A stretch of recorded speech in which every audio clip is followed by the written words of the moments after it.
Mari kita berjalan mundur, bertatap muka dengan sejarah. Kembali ke masa lalu melalui pertemuan budaya, peradaban, dan agama.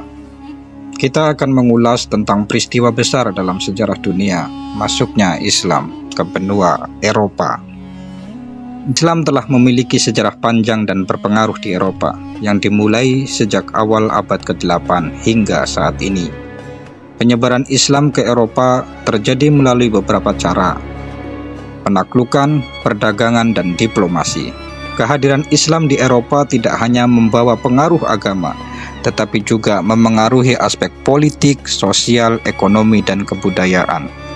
Dimulai dari sejarah perkembangan Islam di Eropa, invasi Muslim di semenanjung Iberia, pengaruh kekhalifahan di wilayah Eropa Timur, hingga peran umat Islam di Eropa modern.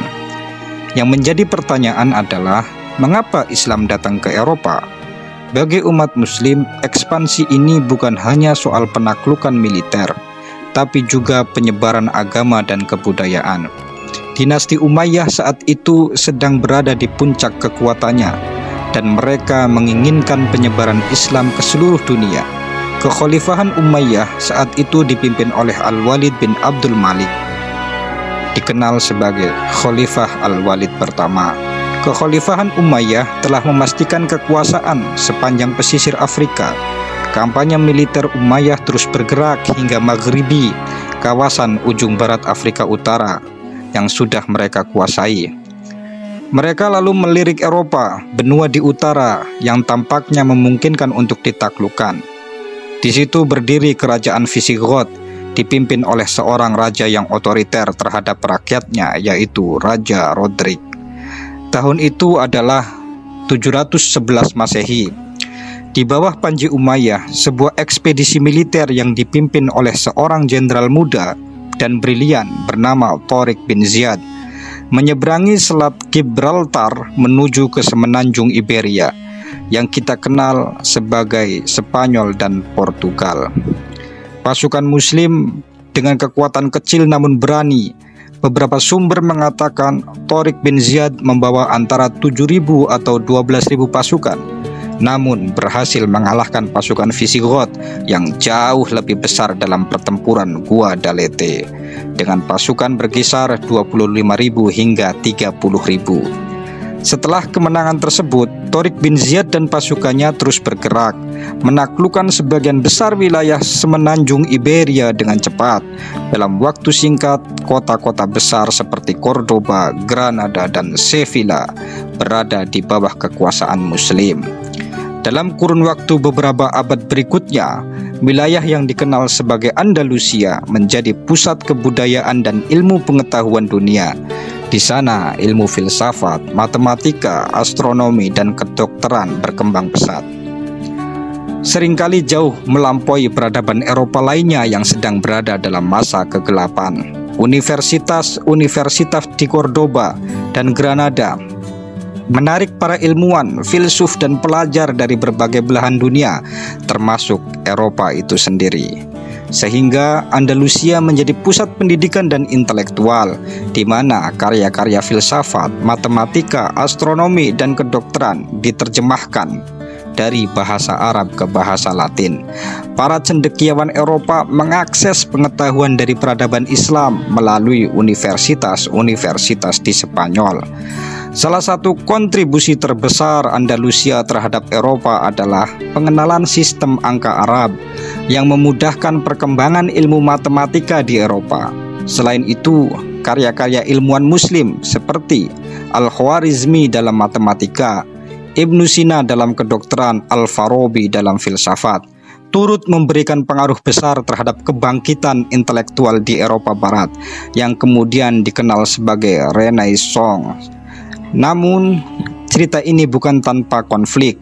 Pada akhir abad ke-11, mulai terjadi Reconquista, sebuah upaya dari kerajaan-kerajaan Kristen di utara untuk merebut kembali wilayah-wilayah yang telah dikuasai oleh Muslim. Setelah berabad-abad pertempuran, Andalusia perlahan-lahan terdesak, hingga pada tahun 1492 kerajaan terakhir Muslim di Granada jatuh ke tangan Raja Ferdinand dan Ratu Isabella dari Spanyol. Tetapi Meskipun kekuasaan politik Islam berakhir di Eropa Barat, warisannya masih hidup. Kebudayaan, arsitektur, dan ilmu pengetahuan yang dikembangkan oleh para sarjana Muslim selama masa keemasan Andalusia terus mempengaruhi Eropa hingga hari ini. Banyak yang tidak menyadari bahwa sebenarnya dasar-dasar ilmu pengetahuan modern di Eropa dipengaruhi oleh karya-karya para ilmuwan Muslim.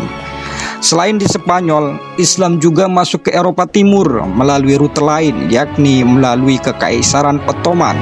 Pada abad ke-14, Kekaisaran Ottoman mulai menguasai sebagian besar wilayah Eropa Timur dan Tengah, termasuk ke Yunani, Bulgaria, Serbia, dan Bosnia. Pada puncaknya, Ottoman bahkan mengepung kota Wina di Austria pada tahun 1529. Pada masa kejayaannya, Ottoman menjadi kekuatan besar yang mempengaruhi politik Eropa. Pendudukan Ottoman di Eropa berlangsung selama berabad-abad dan meninggalkan jejak yang signifikan dalam arsitektur, hukum, dan budaya di wilayah ini. Meskipun Kekaisaran Ottoman akhirnya mengalami kemunduran, pengaruhnya terhadap penyebaran Islam di Balkan tetap kuat hingga hari ini.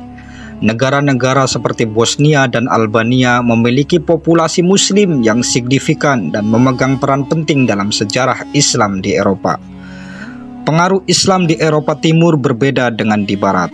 Di sini pengaruh Ottoman lebih banyak melalui interaksi budaya dan perdagangan. Banyak kota besar di Balkan yang menjadi pusat budaya Islam, dan hingga hari ini jejak-jejak Islam masih dapat ditemukan di wilayah tersebut, baik dalam bentuk masjid yang berdiri megah maupun dalam tradisi dan kebiasaan masyarakat lokal. Saat ini, Islam menjadi agama terbesar kedua di Eropa setelah Kristen. Penyebaran Islam modern di Eropa terjadi terutama karena migrasi dari negara-negara Muslim, terutama dari Timur Tengah, Afrika Utara, dan Asia Selatan. Di negara-negara seperti Prancis, Jerman, dan Inggris, Islam memiliki pengaruh yang semakin besar dengan populasi Muslim yang terus berkembang. Namun, umat Islam di Eropa juga menghadapi berbagai tantangan, termasuk diskriminasi dan Islamfobia.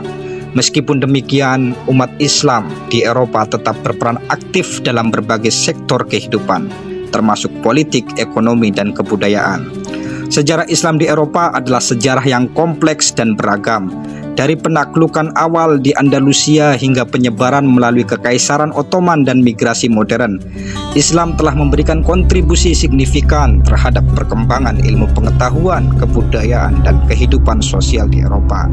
Di masa depan, interaksi antara Islam dan Eropa kemungkinan akan terus berkembang dengan tantangan dan peluang baru yang dihadapi oleh kedua belah pihak.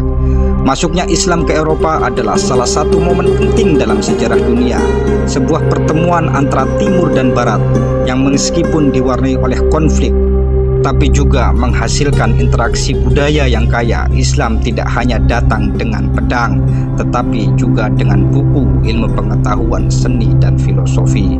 Dan disinilah kita hari ini, di abad ke-21, di mana peradaban Islam dan Barat kembali bersinggungan, bukan hanya dalam konteks sejarah, tetapi juga dalam kehidupan kita sehari-hari.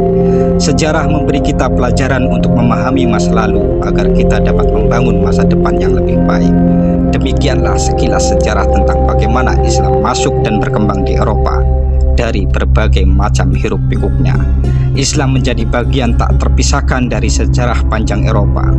Terima kasih, sampai jumpa di lingkar jejak selanjutnya.